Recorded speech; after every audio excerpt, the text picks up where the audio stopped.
Juízes 17, verso 6. Naqueles dias não havia rei em Israel, cada qual ou cada um fazia o que achava mais reto, ou fazia o que achava reto aos seus próprios olhos. Feche os olhos, vamos orar. Santo Deus, eu te bendigo e te exalto essa noite. Me atrevo a dirigir a palavra a ti, por causa do mérito e do sangue do teu Filho. Peço ao Senhor que tenha misericórdia de nós, miseráveis pecadores, imerecedores do seu amor e do seu favor. Pai Santo, lembra-se dessa cidade, lembra-se dessa igreja e lembra-se desse culto. O Senhor não é obrigado a vir aqui, mas por causa da sua infinita misericórdia, por causa da incondicionalidade do seu amor, o Senhor virá. Despeja da sua graça abundante, gloriosa. Toma cativo mentes e corações em obediência à tua palavra. Faz teu reino avançar, Senhor. Receba a glória para si. Nos conforma a sua imagem. Que esse local seja tomado de temor e tremor, e que todas as vozes se calem, para que uma apenas seja ouvida, a voz do Senhor dos Exércitos. Em o nome de Jesus, amém. Pode tomar seu assento. Queridos, eu quero agradecer pela oportunidade, a honra e o privilégio de estar aqui com os irmãos, podendo compartilhar da Santa Palavra. Obrigado pelos pastores, presbíteros, todos os irmãos que trabalharam e estão trabalhando nessa festa. A nossa oração é para que o nome de Deus seja exaltado, seja glorificado. Eu gostaria de fazer um pedido a vocês. Eu gostaria que ninguém ficasse andando, nem conversando, somente os que estão trabalhando no evento, ok? Por que eu estou pedindo isso? Por reverência àquele que é 3 vezes santo. Ele está aqui.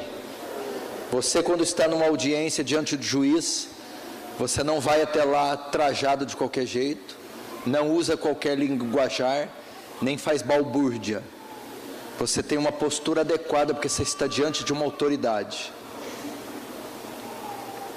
Quando você vai a um delegado de polícia, a mesma coisa. Agora aqui está presente a maior autoridade da terra e do universo, o Senhor Todo-Poderoso. Eu gostaria que você prestasse atenção, preste atenção. Deixa eu falar com você, deixa eu mexer com você. Vem cá comigo. Por que esse evento foi marcado?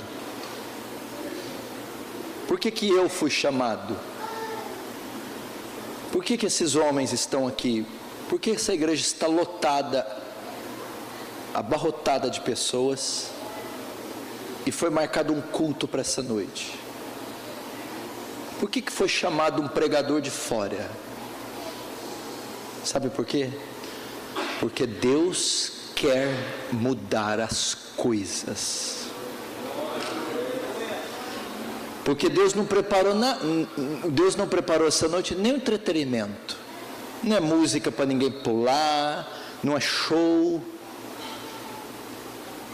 Deus preparou um culto onde a palavra dele vai ser ministrada e o poder dele vai se manifestar para transformar vidas, realidades, circunstâncias, famílias. Então você deveria dar crédito a isso. Você deveria ir sentado e colocar uma grande expectativa, não em mim, nem nos homens, mas no Senhor dos Exércitos. Nós deveríamos tremer. O que será que Ele vai falar? O que será que Ele vai fazer? o que será que ele tem para nós? Presta atenção nesse texto aqui. Eu quero ser bem didático hoje, e para isso eu preciso do seu ouvido. Eu preciso que você discirna, assimile, compreenda. A igreja cresce quando ela entende, compreende, assimila. Há cultos que são mais pentecostais, avivados, fervorosos. Há cultos que você precisa compreender, senão não há crescimento. Ok? A época dos juízes foi uma das piores épocas de Israel. Foi o texto que eu abri, Juízes 17. Foram 300 anos de escuridão, pecado, cativeiro, derrota. Deus levantava um juiz, libertava Israel. Logo depois Israel pecava, ia novamente ao cativeiro. Levantava outro juiz, libertava do cativeiro, e depois Israel se corrompia e novamente ao cativeiro. Isso aconteceu sucessivamente, 300 anos. Esse texto que eu li mostra uma das causas da apostasia, escute, do pecado, da ruína de Israel.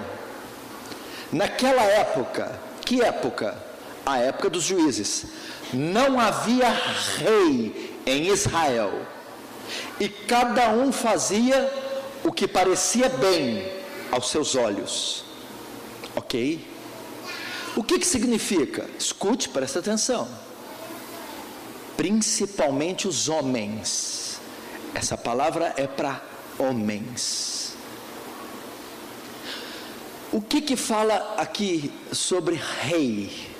Naquela época não havia um rei, não havia um monarca, não havia uma autoridade, não havia liderança. Por isso, por causa disso, cada um fazia o que parecia bem aos seus próprios olhos.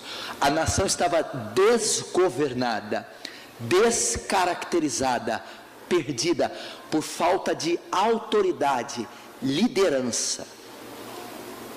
Acompanhe comigo. Nós estamos vivendo hoje uma crise aguda na família. Não existe instituição mais caçada pelo inferno do que a família. Não existe instituição mais bombardeada pela mídia secular, cultura, indústria cinematográfica, teledramaturgia, do que a família. O propósito do diabo é um só: destruir a família.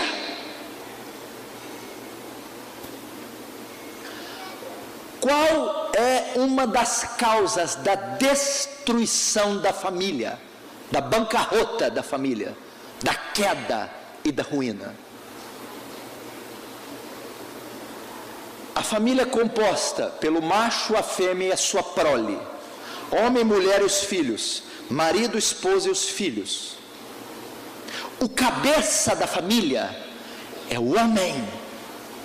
Assim como na época dos juízes, a família está sem um rei, sem uma autoridade, sem liderança. Por isso, cada membro da família faz o que acha bem aos seus olhos, faz o que quer, porque naquela época não havia rei, não há autoridade, monarca, liderança. A mesma coisa acontece na família.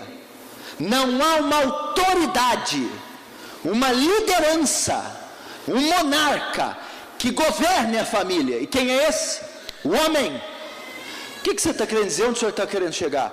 Está havendo uma crise na liderança masculina. Está faltando homens na sociedade, homens na igreja, homens na família. Está faltando líderes. O Quem é o chefe máximo da nossa nação? Uma mulher. A maioria das igrejas hoje são regidas por quem? Mulheres. Os cargos de maior importância da nação estão sendo ocupados por quem? Mulheres. Quem manda na maioria das casas hoje? Mulheres. Está havendo uma crise, eu vou dizer mais uma vez, uma crise na liderança masculina. A sociedade moderna, escute, ela está desmasculinizando o homem.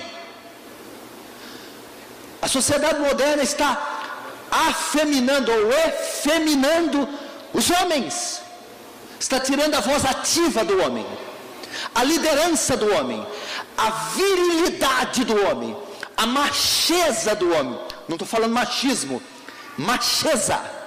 Deus fez o homem para ser macho, cabeça, viril, líder.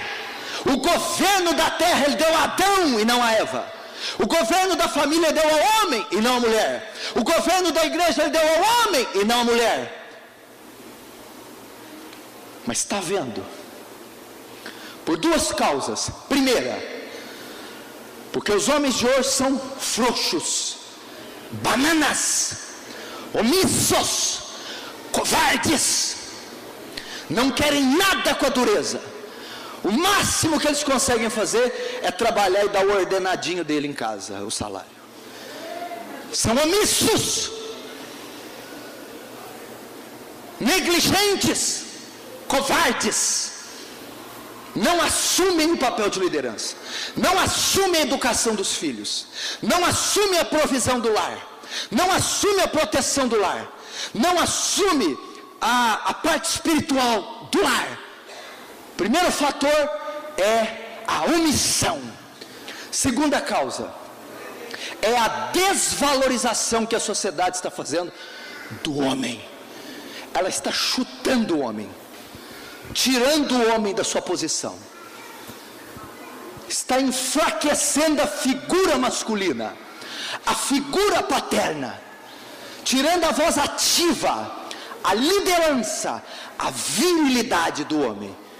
E o homem está aceitando isso. Aí o que está acontecendo?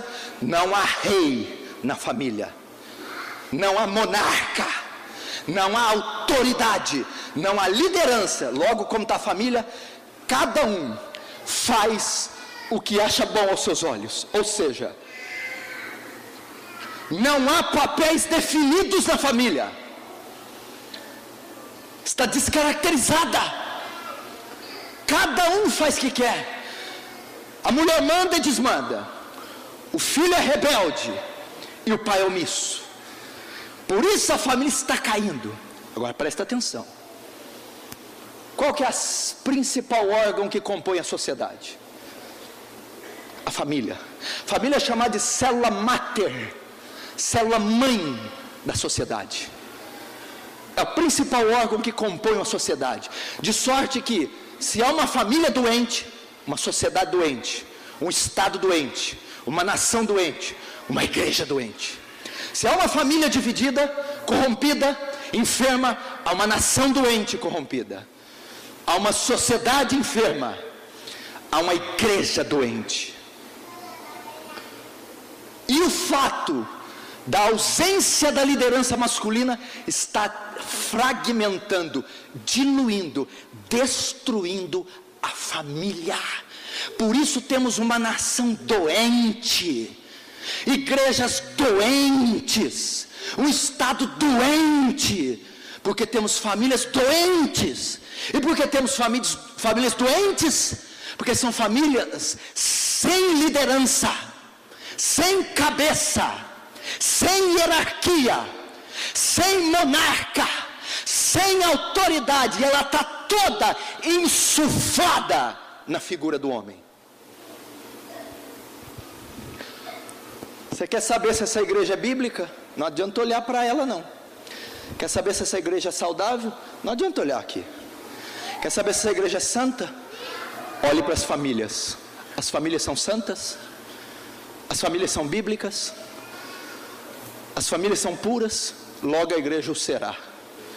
Não é o bloco aqui que vê, é a célula que compõe a igreja: pai, mãe e filhos.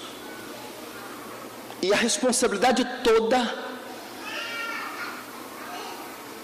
está na cabeça do homem.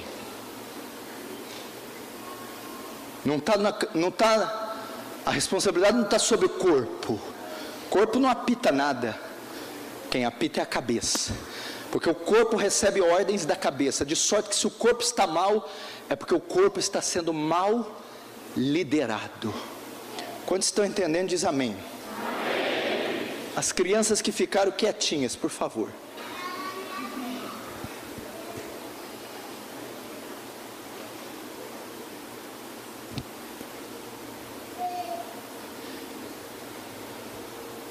Que importância você tem dado para a tua família?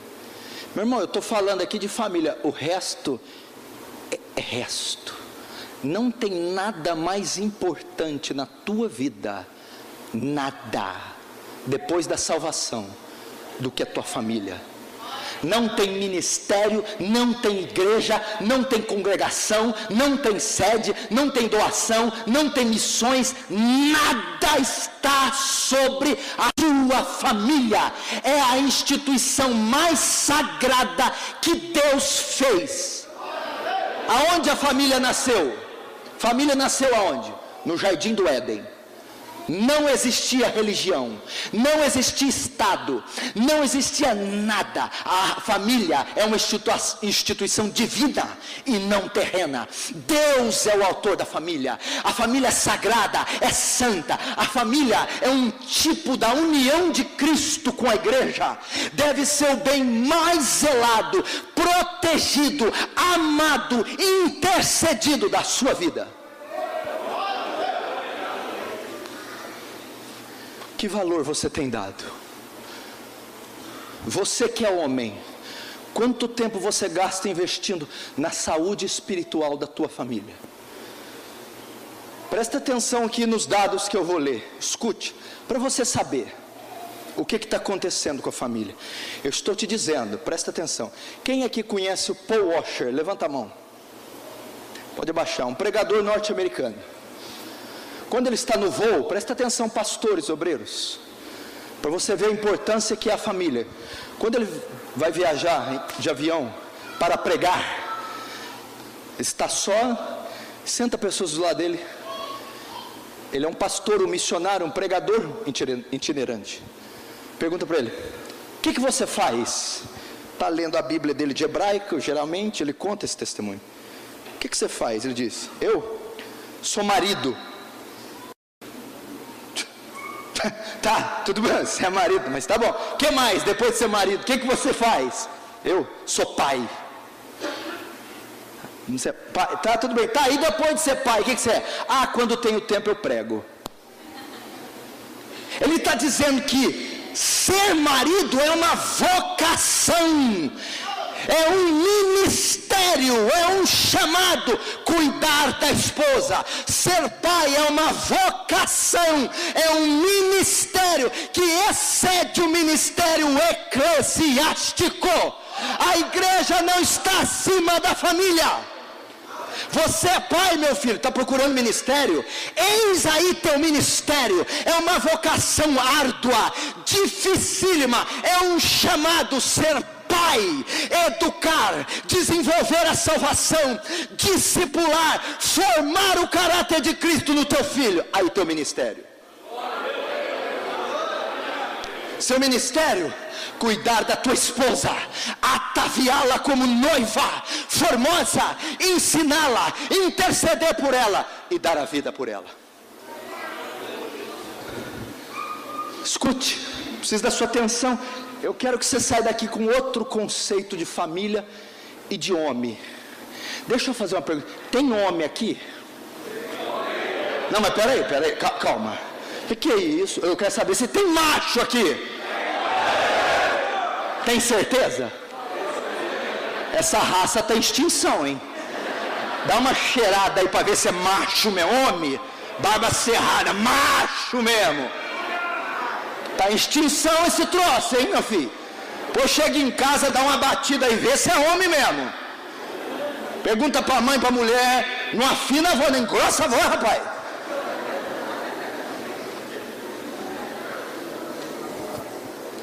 Estamos vendo uma crise na igreja evangélica brasileira, presta atenção. Está vendo uma crise, apostasia, teologia da prosperidade, inferno. Muitos estão clamando por quê? Por uma reforma. Todos fazem menção de Martinho Lutero, 1517, na igreja Castelo, em Wittenberg, afixa ali na porta as 95 teses. Ali nasce a reforma protestante. Depois de mais de 1000 anos de obscurantismo da igreja católica romana, Lutero inicia a igreja reformada, a igreja protestante, e nós somos oriundos da reforma. Mas hoje, novamente, é necessária uma reforma. Os alicerces da fé, as bases doutrinárias, teológicas, para voltarmos ao sola escritura, ao livre exame das escrituras, a doutrina dos apóstolos, a doutrina de Paulo. Precisamos voltar, queremos uma igreja reformada. Mas antes de reformar a igreja, temos que reformar as famílias. Que adianta o homem ganhar o mundo inteiro e perder a sua família? Se você tem uma família bíblica, você tem uma igreja bíblica. Eu vou te dar alguns dados para você ver o que está acontecendo com a família. Pastores, irmãos, preste atenção. Conselho Nacional de Justiça, CNJ. Resolução CNJ número 175. No dia 14/5/2013, aprovou a união homoafetiva em cartório. 2 homossexuais podem se casar legalmente em cartório. Só no ano de 2013, só na cidade de São Paulo, foram feitos 701 casamentos homossexuais em cartório.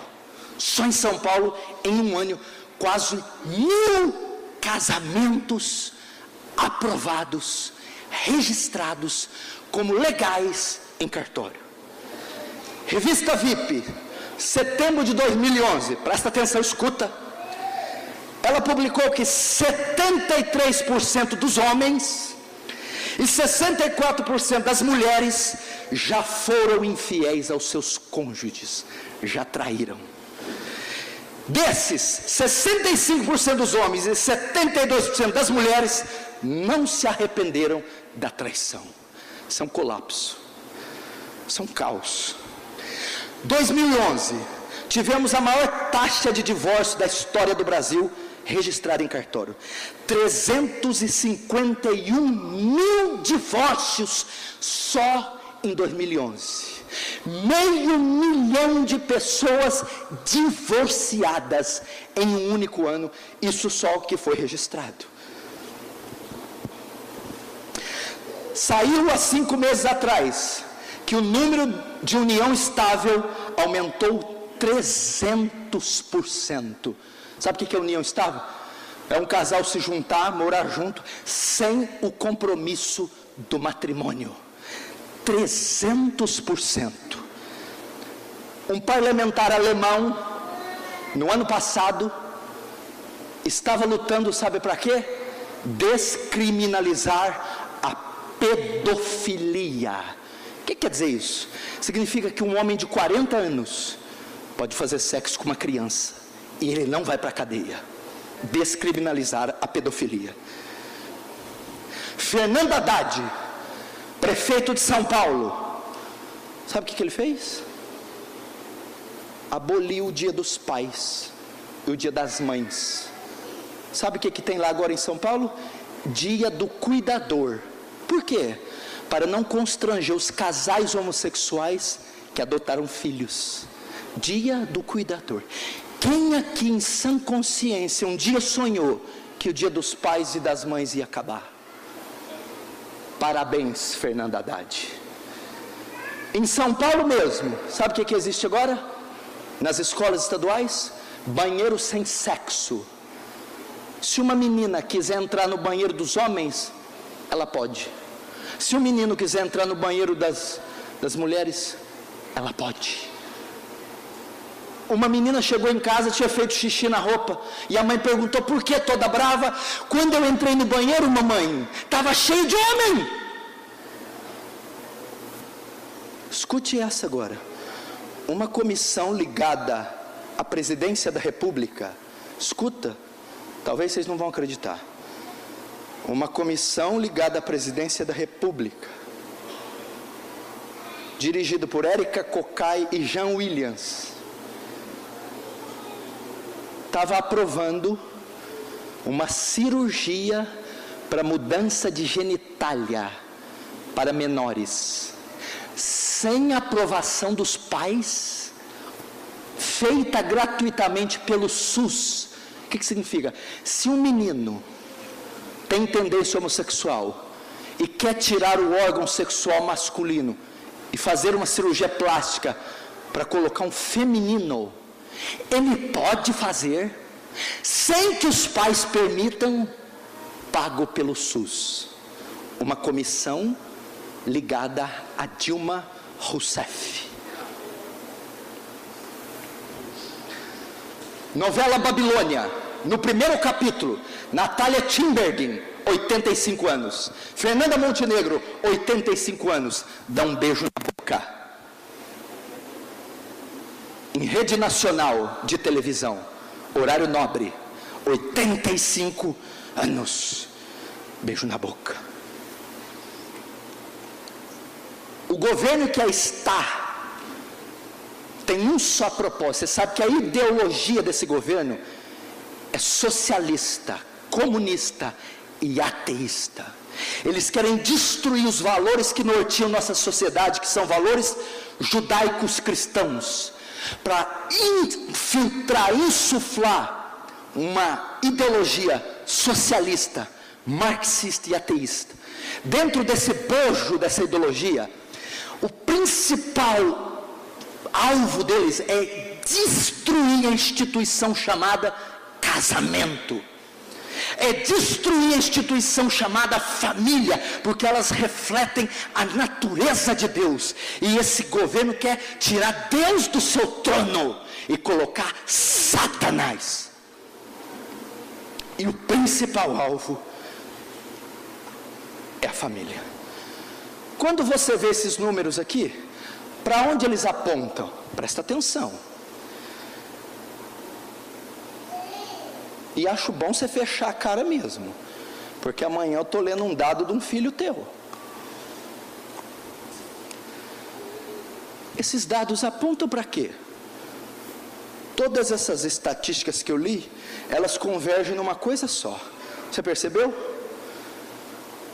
A destruição da família. Essas leis para destruir a família. Esse movimento homossexual para destruir a família.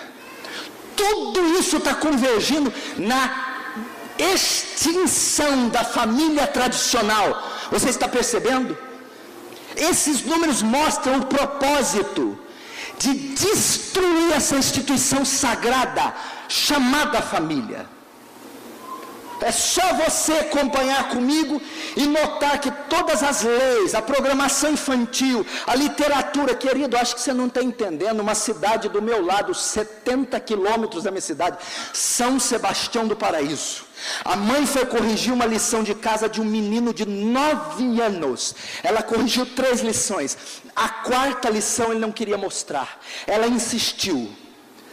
A mãe ficou horrorizada. O menino contou. O que é, meu filho? Ah, mãe, então vamos lá. A professora deu essa lição para nós. Ela pediu que todos os meninos da classe beijassem 3 meninas na boca e 3 meninos. Ela pediu que todas as meninas beijassem 3 meninos na boca e 3 meninas. E a lição de casa era nós retornarmos e contarmos para ela qual experiência foi mais agradável.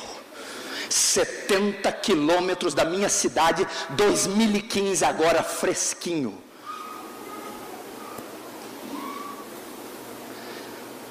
Você vê que o propósito é destruir a família, é tirar os valores de macho, fêmea e a sua prole, é de desacreditar a família tradicional. Esse é o propósito desse governo, dessa sociedade. É só você ver os filmes. Chegou agora lá também, porque lá em São Paulo tudo que não presta sai primeiro. Uma cartilha, uma história em quadrinho, de conto de fada. Quem não conhece Chapeuzinho Vermelho, Rapunzel, Branca de Neve? Agora saiu uma historinha. Meu Deus, me segura para eu não tremer. A historinha, sabe o que é? É da fada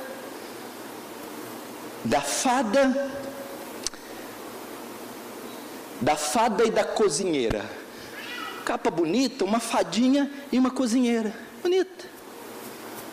A história conta do relacionamento lésbico que as duas terão no conto de fada, distribuído aos milhões para a rede estadual de ensino. Quem diria que o conto de fada tradicional, que já é do inferno, seria substituído por um conto de fada de uma história de duas lésbicas se apaixonando. Ok, os números mostram que tem um alvo que está sendo caçado, família. Quem está por trás disso? Quem é o responsável por isso? Quem está por trás dessas mentes corruptas, governo corrupto, leis corruptas, ordens corruptas? Tem uma mente por trás, tem um plano nisso aí. Isso aqui não é acaso, isso aqui é pensado. O míssel, o tiro, tem alvo certeiro. E tem uma mente perversa, corrupta, inteligente por trás. O agente responsável pela destruição da família é Satanás.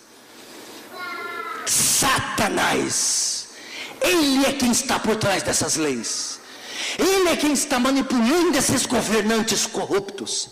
Ele está mostrando com esses números que o propósito dele é um só, específico, claro e definido: destruir, dizimar a família. Só não vê quem não quer. Agora eu pergunto: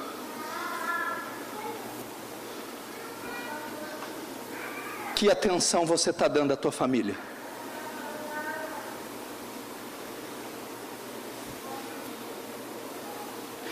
Eu não quero expor ninguém não, mas eu não sei que planeta que a gente está vivendo.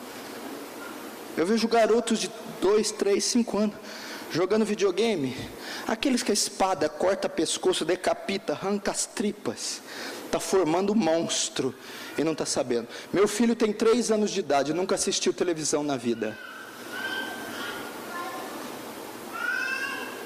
Eu não tenho televisão em casa e nunca vai ver esse lixo. Menino inocente, vai brincar de peão, bolinha de gude, pipa, futebol no rapadão. Vai ser criança, a moda antiga, inocente, pura, ingênua.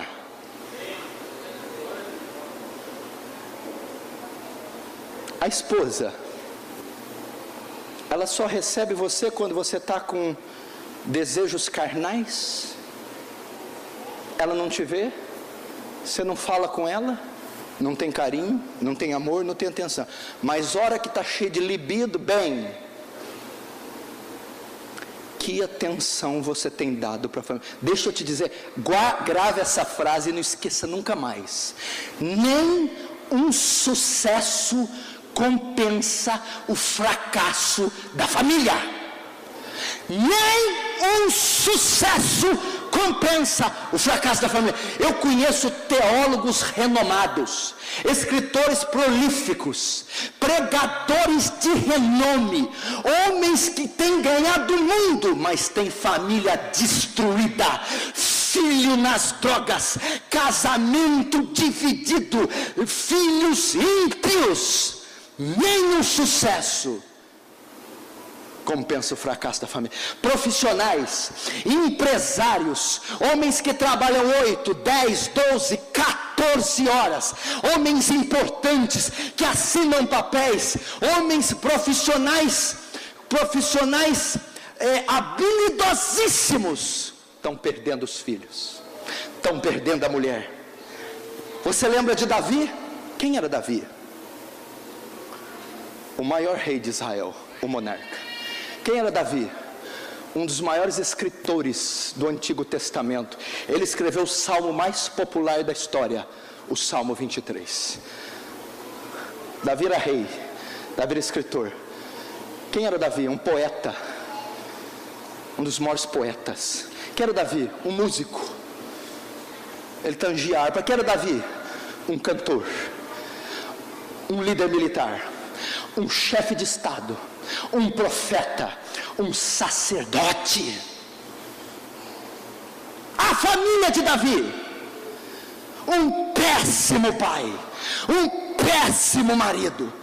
Todo o sucesso de Davi não compensou o fracasso da família. Houve incesto na casa de Davi. Aminon, um filho de Davi, estupra a própria irmã Tamar. Absalão, para vingar Tamar, mata Aminon, assassinato. Absalão, com raiva do pai, tenta um golpe de estado e quer tirar Davi do trono, termina morto por Joabe. Adonias é morto. Mical é dada para outro homem. Uma bagunça a família de Davi. O filho de Davi, resultado do adultério, nasce doente, morre. A família de Davi foi um caos. Davi foi um péssimo pai. Davi foi um péssimo marido. Será que você não está assim? Prega de noite e de dia, evangeliza de noite e de dia, fica preocupado, agenciando ministérios e missões, e a sua mulher está perdida, e os teus filhos estão perdidos. A prioridade não é a igreja, não é seu ministério, seu chamado, nem as almas. A prioridade é a sua esposa, a prioridade são seus filhos, a prioridade é a sua casa, a prioridade é a sua família.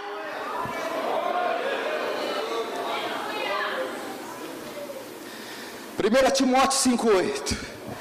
Mas se alguém não tem cuidado dos seus, e principalmente os da sua família, negou a fé e é pior do que infiel. Sabe o que Paulo está dizendo?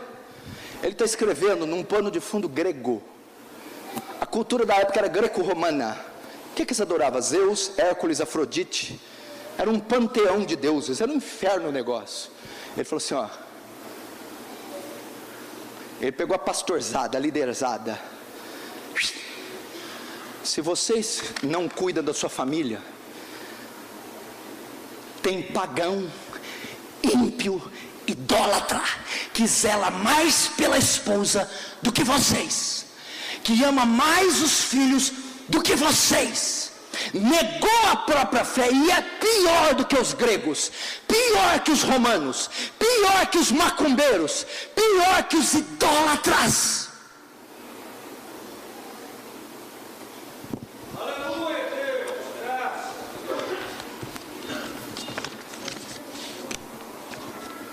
1 Timóteo 3:1-5.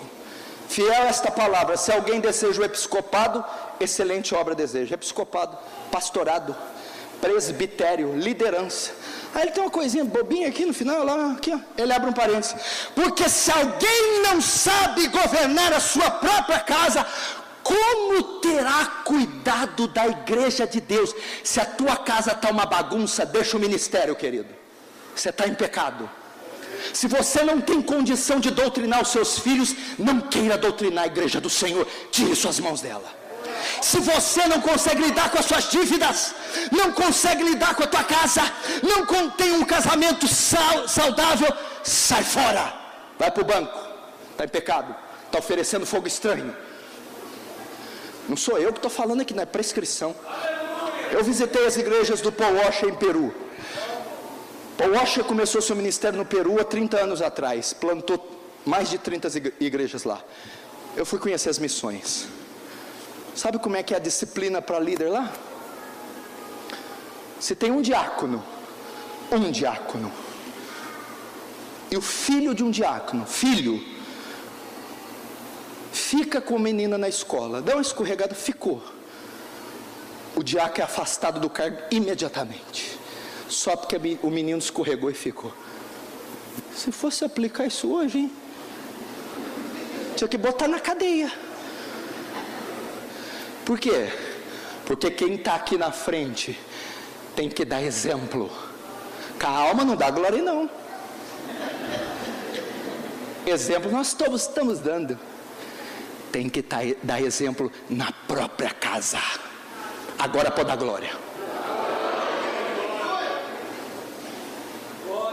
Vamos chamar aqui, vamos fazer assim um culto assim. Esse aqui, agora eles me mandam embora, eles não me chamam mais não.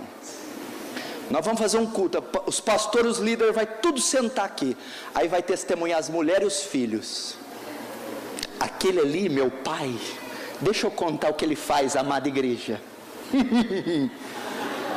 Você quer mesmo saber? Aí chega a mulher, aquela, cabelo pichain, camisa do ex-deputado, doente, ferida. Ela nem olha para ele, porque aquele ali, porque esse, será que não sairia isso? Tem mulher que fala assim: eu queria tanto ser discipulada igual você discipula a igreja. Eu queria tanto que você pregasse para mim com tanto amor, zelo e cuidado, como você prega lá na igreja. Eu queria um gabinete com você, como você dá para tantos. Tem filho que fala assim: mamãe, eu queria morar na igreja. Por que, meu filho? Porque aqui o papai é tão diferente.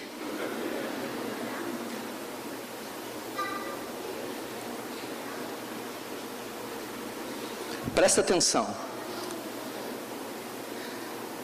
Se está havendo isso contra a família, você deve proteger sua família, ok?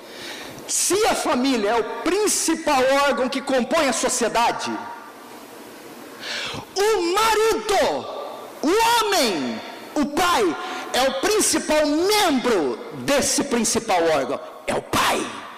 Ele é o principal membro da família. Ele é o responsável primário pela família. E é ele o responsável pela saúde, condução, progresso da sua família. Por isso isso aqui é uma conferência de homens, uma conferência de líderes. A palavra é dirigida para homens, porque eles são os responsáveis por guardar a família deste bombardeio, proteger a família desta corrupção. São os homens. Como eu disse, não havia rei em Israel. Se não houver liderança na tua casa, minha irmã, você está perdida. Se não houver figura masculina, se não houver um monarca, se não houver um homem que toma as rédeas, que chama a responsabilidade da família para si, que chama a responsabilidade da educação dos filhos, que chama a responsabilidade da evangelização dos filhos, da parte financeira, da parte espiritual, você está em maus lençóis. É o homem. Agora, se o homem for despreparado ou negligente, a família sucumbe, as igrejas sucumbem. Lembra de 1 Reis capítulo 2 verso 2? 1 Reis 2:2. Davi está morrendo. Quem vai assumir o trono? Salomão. Ele vai dar uma lista de conselho para Salomão. Está com 16 anos. Um monte de coisa. Imaginou Davi, gente. Ele vai aconselhar o sucessor do trono de Davi, o fundador da cidade de Jerusalém, aquele que restaurou a ordem levítica. Meu Deus do céu, que homem foi Davi! Ele vai dar uns conselhos, tanta coisa que ele podia falar para o filho: ora, jejua, se santifica.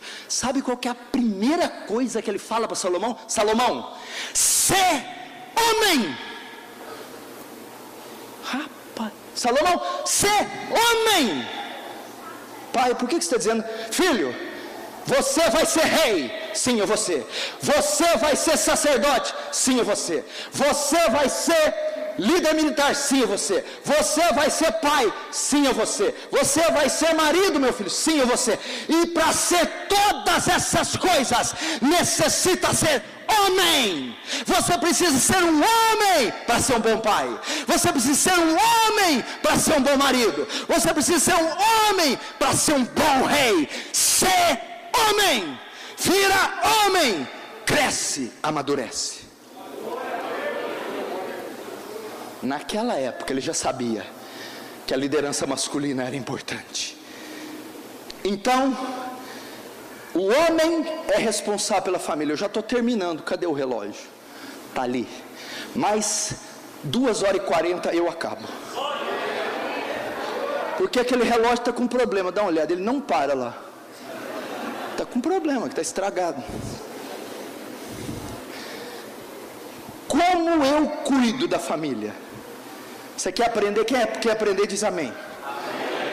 Se é o homem o principal responsável pela família, se o homem é o principal componente do principal órgão da sociedade, família, como é que ele cuida, como é que ele rege, como é que ele é o monarca, a autoridade, a liderança da família, como ele protege a família desses números que eu li, e faz uma família coesa, sólida, bíblica, santa, poderosa, para que tenhamos uma igreja santa, bíblica, poderosa, uma sociedade, nação e um mundo poderosos. Como ele faz? Ele deve discipular mulher e filhos. Deixa eu te dizer uma coisa: a obrigação do discipulado da sua mulher, dos seus filhos, não é da escola dominical, não é do líder de jovens, não é de pastores e presbíteros, não é das irmãs. Sabe de quem é a responsabilidade do discipulado, instrução bíblica, disciplina bíblica, da vida espiritual da sua mulher e dos seus filhos? Sua. Conversa essa, alguém vai discipular meu filho? Está de brincadeira? Alguém vai discipular minha mulher? Não tinha que ter nada de escola dominical, nada de liderança de mocidade, nada de discipulado para mulher. Ah, mas tem. Para que serve? Apoio. É só um apoio. A obrigação e o dever, em todos os períodos bíblicos, até um século atrás, não existia discipulado nem escola dominical. É dos pais. O pai é a figura masculina. Ele é o responsável. Quem tem que ensinar a Bíblia para a mulher? O marido. Quem deve tratar o caráter da mulher? O marido. Quem deve discipular os filhos, ensinar a leitura bíblica? O pai. Como eu cuido da família? Discipulando. Vamos começar pelas esposas. Mulheres, riam, saltem de alegria, hoje é vosso dia. Até rimou, olha. Primeira responsabilidade do homem quanto à esposa. Eu não estou inventando nada, aliás, não estou nem interpretando o texto, eu só estou repetindo. Abre comigo em Efésios capítulo 5. Efésios capítulo 5.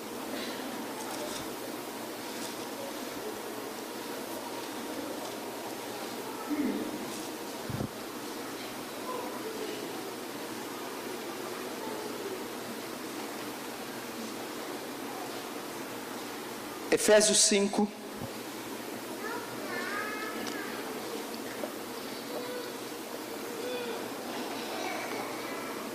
no verso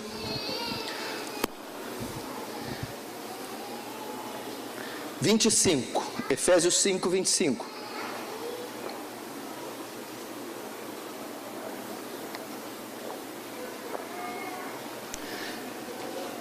O discipulado do marido para com a mulher, vamos lá. Maridos, amai vossa mulher, como também Cristo amou a igreja e a si mesmo entregou por ela, para que santificasse, tendo-a purificado por meio da lavagem de água, pela palavra, para apresentar a si mesmo a igreja gloriosa, sem mácula, sem ruga, nem coisa semelhante, porém santa ou formosa e ataviada para o seu marido. Até aí. Presta atenção, como o marido cuida da família, como ele exerce a responsabilidade. Primeiro, é a obrigação dele o discipulado da esposa e dos filhos. Primeiro a esposa. Vós maridos, a primeira coisa que Deus ordena que o marido faça com a mulher, presta atenção. Se tem algo que você, que homem, macho, marido deve fazer para a tua mulher, deve dar para a tua mulher, a primeira coisa é: ame-a. Vós maridos, amai vossas esposas. Não há nada melhor que você pode fazer por ela do que amá-la. É o seu dever amá-la, é a sua obrigação amá-la, é mandamento você amá-la. Mas espera aí, não é amar de qualquer jeito não. Vós maridos, amai vossas esposas como? Como Cristo amou a igreja. Como Cristo amou a igreja? Vamos pensar aqui. A igreja é gorda, feia, pecadora, manca, desdentada. A igreja não tem nem um fator que leva ela a ser amada por Cristo. A igreja não reúne nenhuma condição. Ela é pecadora, ela é feia, é desdentada. Ele não amou ela depois que ela foi salva, ele amou ela antes dela ser salva. A igreja então, não reúne nenhuma condição para Cristo amar. Ou seja, Cristo amou a igreja incondicionalmente. Vós maridos devem amar vossas esposas incondicionalmente. Ah, pastor, eu não amo a minha esposa porque ela não reúne as condições, ela é meio gordinha, passou um pouco da idade, a gravidade botou tudo para baixo, então não estou amando. Jesus manda amar incondicionalmente. O que é mais ou menos assim? Pastor, eu casei com uma moça muito bonita, ela sofreu um acidente, ficou numa cadeira de roda. Tá, o que tem? Ela vai ser impedida de fazer metade das atividades que ela poderia fazer comigo. Eu devo largar dela? Não! Fique com ela até o fim. Amor incondicional. Ela não precisa reunir todas as condições. Não tem que ser a mulher mais bela, perfeita, bonita, ser aquele estereótipo desejado. Não, você deve amá-la, ela reunindo as condições ou não. É um amor incondicional. Não importa quem ela é, o estado que ela esteja hoje, o que ela faz agora, Jesus ordena a você amá-la incondicionalmente.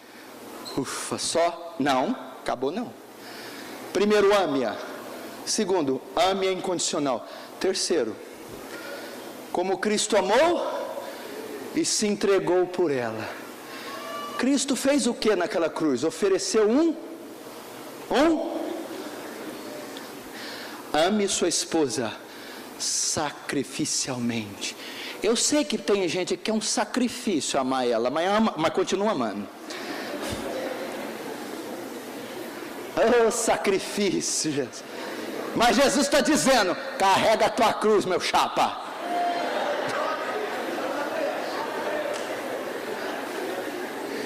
Eu sei que se tu der uma vassoura para ela, ela...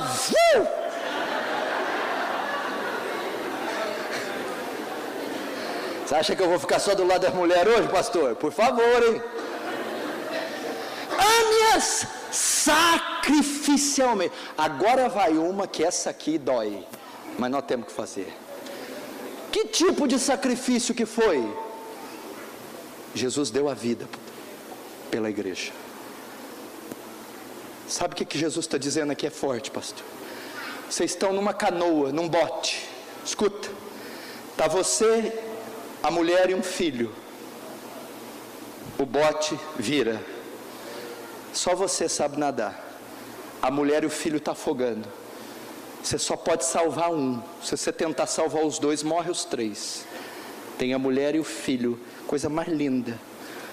A Bíblia diz que você tem que salvar a mulher e não o filho. Eu sei que tem uns que queriam afogar ela. Não pode fazer isso não, rapaz.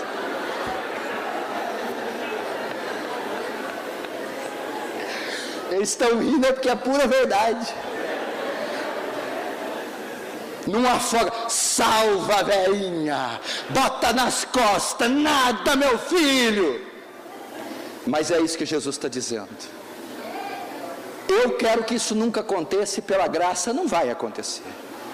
Mas Ele está dizendo, viva uma vida de quem morreria para a esposa a qualquer momento. Belisca ele, dá uma cotovelada no baço e pergunta se ele dá a vida para você, porque se ele não dá, vai ter que dar hoje.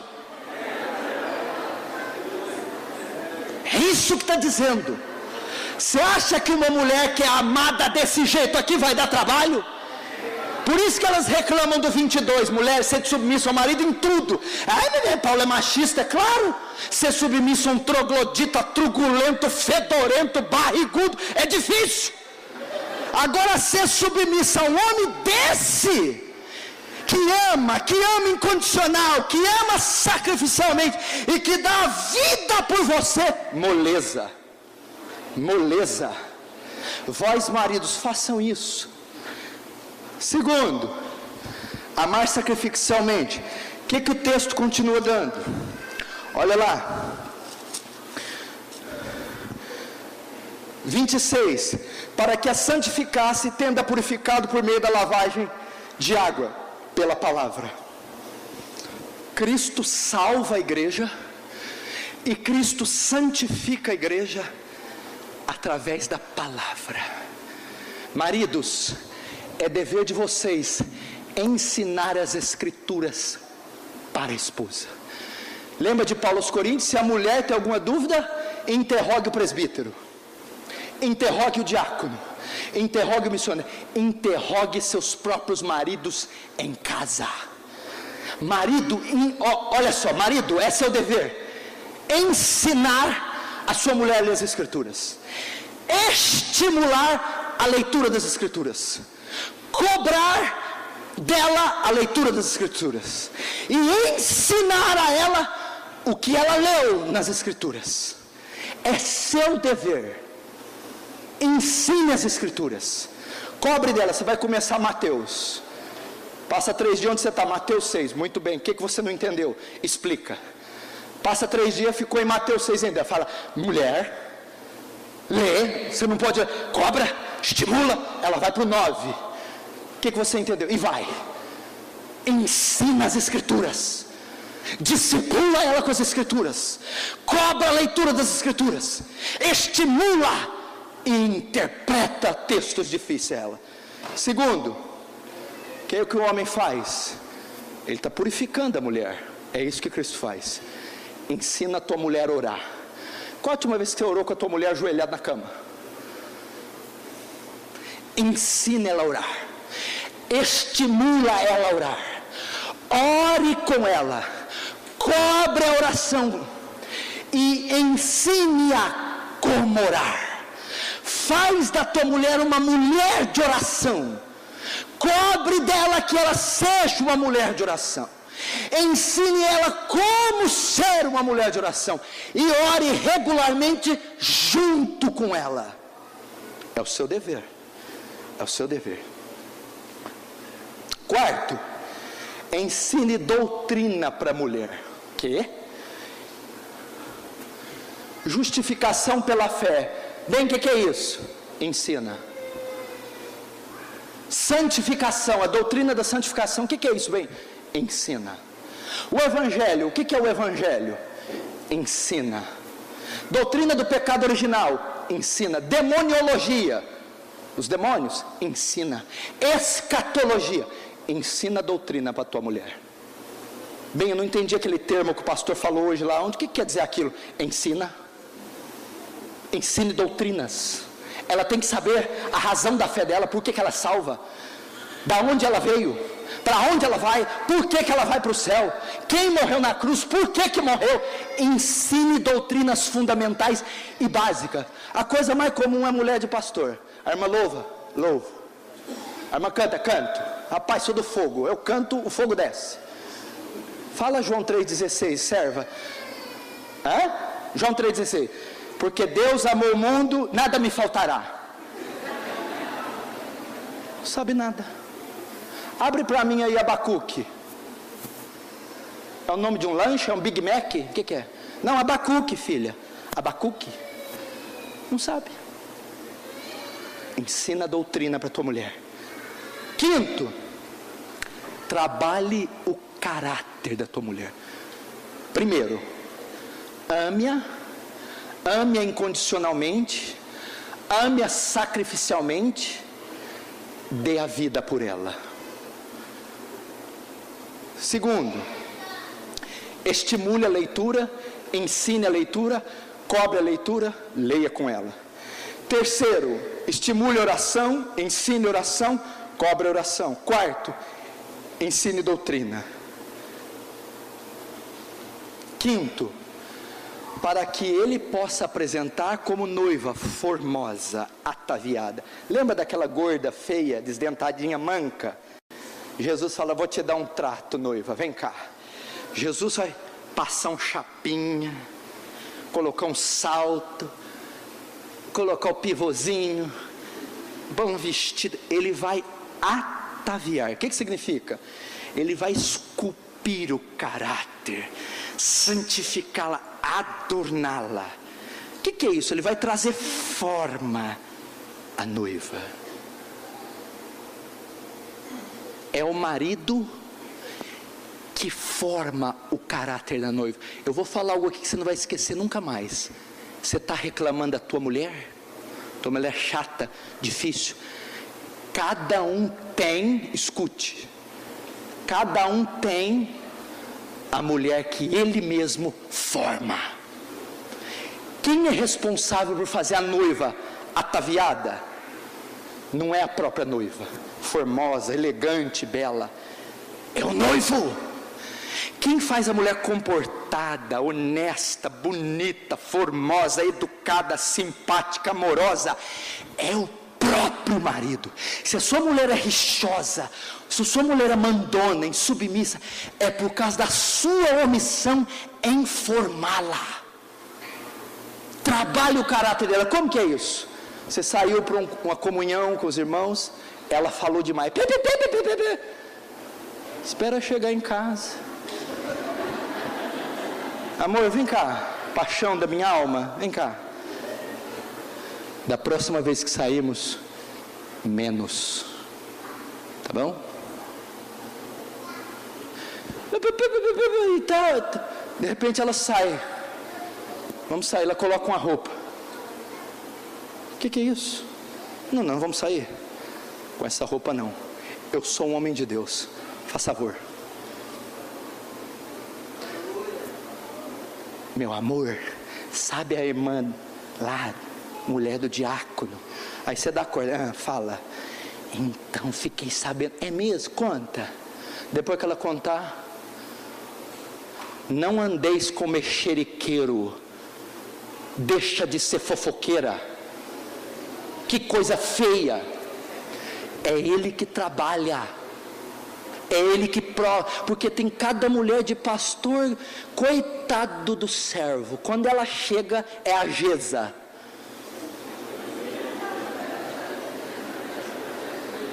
Forma o caráter dessa mulher, trabalha o caráter dela, esculpe o caráter de Cristo nela, doutrina, disciplina, com amor, com graça, até que ela seja uma mulher formosa, ataviada, bela, elegante, santa, pura, fervorosa e poderosa.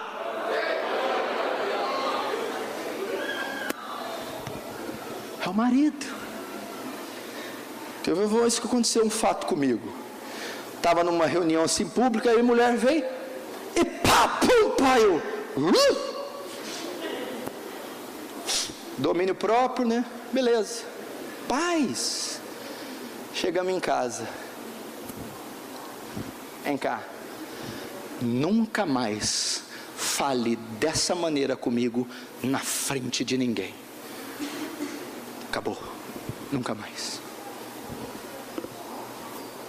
Pode falar, tem autoridade para falar, não dessa maneira na frente das pessoas. Por quê? Porque o teu marido é o cabeça, ele é a autoridade, e você não fala com autoridade de qualquer jeito. Eu ensinei, Pergunta se não aprendeu.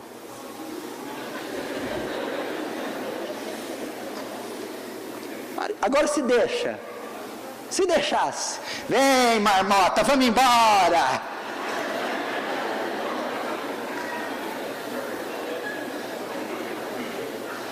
Ela está rindo porque ela já faz isso em casa. Você não devia rir não, seu frouxo. Faz cara feia para ela aí. Agora, presta atenção, calma, 10 minutos eu acabo. Como se faz isso? Aqui que está, calma mulher, você vai respirar. Como? Tá, você deve fazer isso, marido. Agora, como você faz?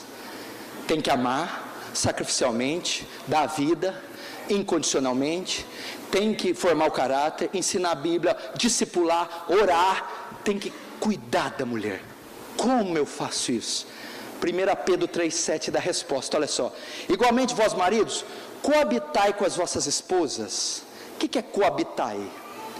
Convivei o dia a dia com ela, ok? Olha só, coabitai com elas com entendimento, dando honra à mulher como vaso mais fraco. Sabe o que quer dizer coabitai com ela com entendimento? Convivei a vida diária, porque aqui quer dizer relações sexuais, dívidas, o dia a dia. Maridos, coabitai com as vossas mulheres com entendimento, com sabedoria, levando em conta que ela é o vaso mais frágil. Sabe o que Deus está ensinando aqui? Faça tudo isso que o pastor Paulo pregou com a sua esposa, faça com amor, faça com cuidado, faça com carinho, discipule ela com amor, ensine ela a orar com sabedoria, leve em conta que ela é mais frágil, que ela é doce, terna, meiga, sensível. Faça isso, deve fazer sim, ensine, discipule, trabalhe o caráter, mas faz com sabedoria, faz com entendimento, faz com amor, com paciência. Assim você terá uma mulher de Deus do seu lado, uma mulher virtuosa, ataviada, bonita, cheia do Espírito Santo, submissa, uma mulher de Deus.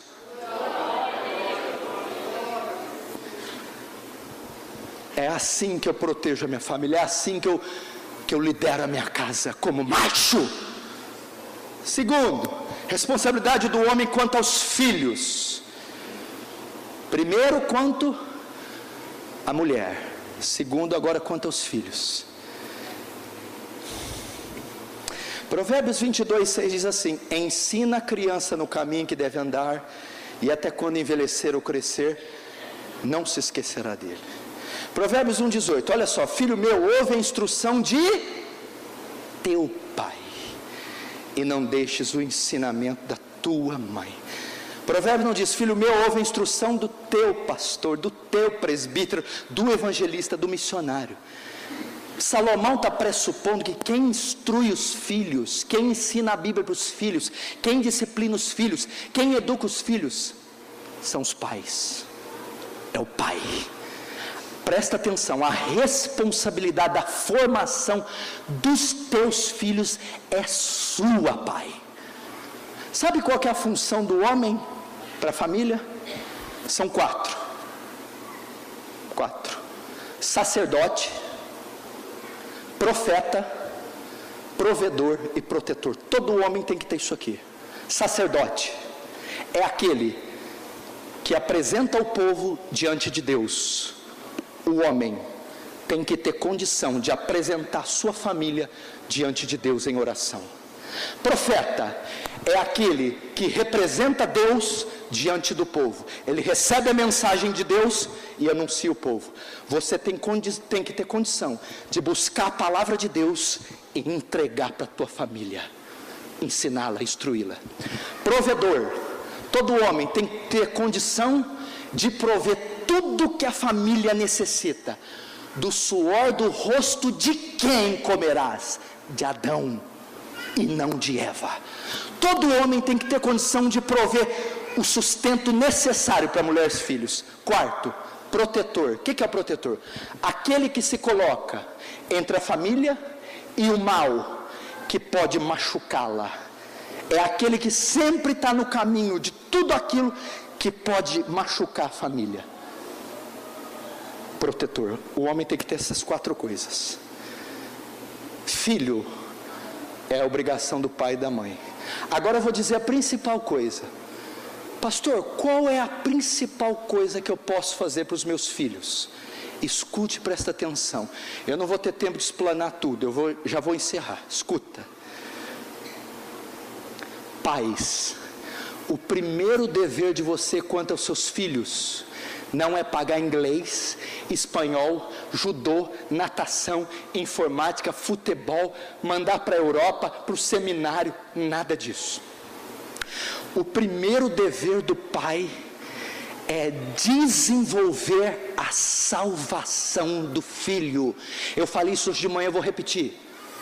Os filhos de vocês não nascem crentes, não nascem salvos, não nascem cheios do Espírito Santo, nascem ímpios, nascem condenados, nascem em pecado. Aí sabe o que acontece? Está cheio de filho de pastor, presbítero, evangelista, no mundo, fumando maconha, ficando, se prostituindo, sabe por quê? Porque por alguma ideia, por algum momento o pai achou que por ele nascer na igreja, ser filho de presbíteros, ele seria convertido. Não! Ele não vai converter, sabe por quê? Como crerão se não ouvirem? Como crerão se não ouvirem? E como ouvirão se não há quem pregue? Quando o seu filho nasce, a primeira preocupação sua deve ser de evangelizá-lo, levá-lo à fé e ao arrependimento, desenvolver a salvação dele, porque ele não é salvo. Pode cantar no coral, na escolinha bíblica, pode fazer o que for, se ele não teve uma experiência com o Espírito Santo, se ele não sentiu convicção do pecado, se ele não foi confrontado no pecado, se ele não foi chamado ao arrependimento, ele não vai se converter. Então, pai e mãe, comece desde já a orar pela salvação do teu filho, pela conversão do teu filho. Ensina textos evangelísticos, prega para o teu filho, evangeliza teu filho, chama teu filho ao arrependimento, até que um dia o Espírito Santo quebrante e leve ele ao novo nascimento. Paulo aos Gálatas 4,19: filhinhos, por quem de novo, ele chama filhos, por quem de novo sinto dores de parto, até que Cristo seja gerado em vós. Pais, sintam dores de parto, para que Cristo seja gerado nos vossos filhos.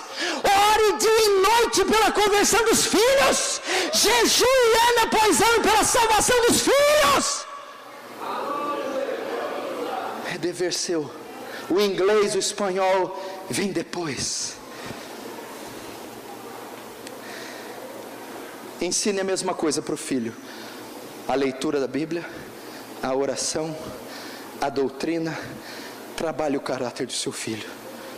Deuteronômio diz: o Shema, amarás o Senhor teu Deus de todo o teu coração, papapá.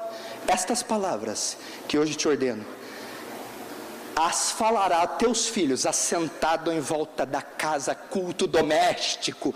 Filho, hoje é dia de estudar Deuteronômio, filho. Hoje é dia de estudar o Êxodo. Israel vai sair do Egito depois de 400 anos, filho. Hoje é dia de estudar, filho, o rei Davi. Hoje nós vamos estudar o Evangelho de João, meu filho. Olha essa de Abraão aqui, se não dá vergonha. Não dá vergonha nos pastores e nós. Gálatas 18:19, Gênesis 18:19, fala de Abraão. Porque eu tenho conhecido Abraão e sei que ele há de ordenar os seus filhos à sua casa, para que guardem o caminho do Senhor, para agir com justiça e juízo. Ele ordenou a Abraão, não foi Sara, para que ensine a família, para que discipule os filhos, para que ensine as escrituras, para que ensine. Sabe uma coisa que eu vejo? Filho de pastor, de presbítero, de crente, é irreverente, vem mal vestido na igreja, é mundano. Ensina teus filhos a serem piedosos, ensina eles a ser santos. Quando eles entrarem aqui, diga: vocês estão entrando na casa de Deus. Silêncio. Deus está lá. Ensinem a ter reverência. Quando pegar esse livro, filhos, esse é o santo livro de Deus. Cuidado. Quando for na adoração, ensina a fazer silêncio, respeitar. Ensine seus filhos a terem temor. Meu filho de 3 anos, às vezes acontece alguma coisa com a mãe, ele briga com a mãe. Augusto, vem cá, vai para o teu quarto, se ajoelha, 3 anos, e pede perdão para Deus. Diz: Senhor, eu pequei contra a mamãe, me perdoa. Ele vai, ajoelha e ora. Quando ele volta: você orou? Olhei, papai. O que você orou? Senhor Jesus, me perdoa porque eu pequei contra a mamãe. Isso mesmo. Não adianta só danar, não faz bagunça, não mostra a língua. Associa o que ele faz à doutrina bíblica. Isso que você fez não é só errado, isso que você fez é pecado, ofende a Deus, entristece a Deus. Estou ensinando ele a orar 3 vezes ao dia: ao acordar, antes das refeições e ao dormir. Com 1 ano e 7 meses aprendeu a decorar João 3,16. Agora já aprendeu outros tantos versículos. Aprendeu a história de Daniel, de Sansão, de Davi, de Jonas, de Saulo de Tarso. É a função do pai. Ensine tuas filhas, mães, se vestirem. Vem cá, vocês estão vendo quantos homens tem aqui? Estão vendo? Não é para qualquer irmã que a gente pode olhar daqui, não. Não te ensinaram que a saia tem que ser abaixo do joelho, não? Você acha que ver teus pernões aí não mexe com ninguém aqui, não? Somos homem. Sabe qual é o sentido que mais atrai a natureza do homem? Visão, olho. Mães, não deixe suas filhas serem sensuais. Ensinem a ser puras. E vou dizer para as mulheres sensual: vocês estão enganadas. Sensualidade não tem nada a ver com beleza. Sensualidade é uma coisa, beleza, elegância é outra. Carla Pérez é sensual, mas não é bonita. Ensine tuas filhas a se vestir com modéstia, com pudor, como as santas, como as mulheres de Deus. Esse negócio que não pode pôr calça, aí coloca micro saia, o que adianta? Estamos aqui sentados, não dá para pregar direito, é perna que cruza, que descruza, que negócio é esse? Estou falando sério. Tem que ensinar a mulher a se vestir. Isso é dever da mãe, beliscar a orelha e levar lá para casa e falar: vai vestir igual a mulher de Deus, senão não vai no culto.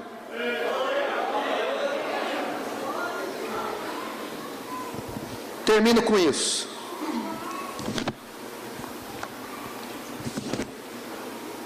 Pastor, eu joguei a toalha, eu levanto a mão, eu me rendo. Isso acabou comigo. O Senhor me deu uma chave no pescoço, eu estou batendo 3 tapinhas faz tempo. Pelo amor de Deus, para essa luta. O Senhor está certo em gênero, número igual, mas eu não sei. Eu não sei Bíblia, eu não sei orar. Minha filha é mais inteligente que eu, como é que faz? Você não sabe? Aprende. Eu termino com Esdras 7:10. Esdras também não sabia. E inclinou-se o coração de Esdras para aprender a lei do Senhor, para praticar e para ensinar.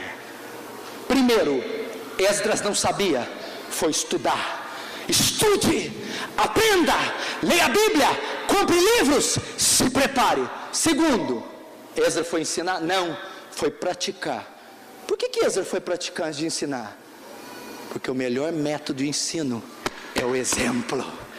Eu vou cumprir primeiro. Meu filho vai acordar de madrugada para ir no banheiro, vai ver o pai orando. Meu filho vai pegar o material escolar para ir para a escola, vai ver o pai lendo a Bíblia. O meu filho vai ver meu exemplo, meu testemunho, vai ver eu amando a mãe dele, adornando a mãe dele, discipulando a mãe dele, vai ver eu buscando Deus em oração, sendo honesto e justo. Depois, ensine mulher, ensine filhos, então você terá uma família poderosa. Não há demônio, não há governo que vai tocar na sua família. Só quem crê nisso, fique de pé comigo.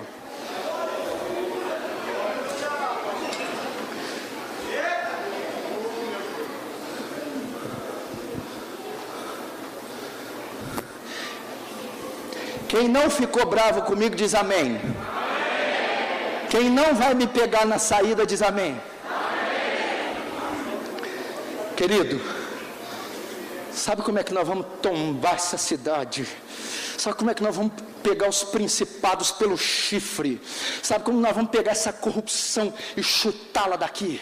Quando as nossas famílias forem poderosas, quando o teu filho dá testemunho lá na escola, na universidade, quando você na repartição do emprego for sal da terra e luz do mundo. Foi isso que nós estávamos conversando hoje, sal da terra. Você vai ver, não tem corrupção, não tem governo, não tem crise, não tem capeta. Deus será por nós, amém? Se você está em família, dê a mão para a mulher, para filho, para pai, para mãe. Vamos orar pela família. Você vai orar pela tua família agora. Você vai orar pela tua casa. Os pastores, se puder orar, estender as mãos e orar pela congregação, pelas famílias, pelo bem mais valioso. Senhor Deus, oramos pelas famílias, Senhor. Oramos para que o Senhor tenha misericórdia.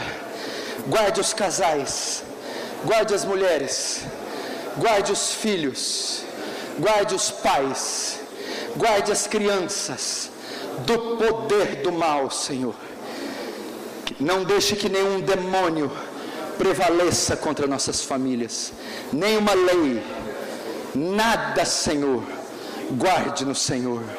Oh Deus Santo e poderoso, que o Seu Espírito venha sobre essas famílias.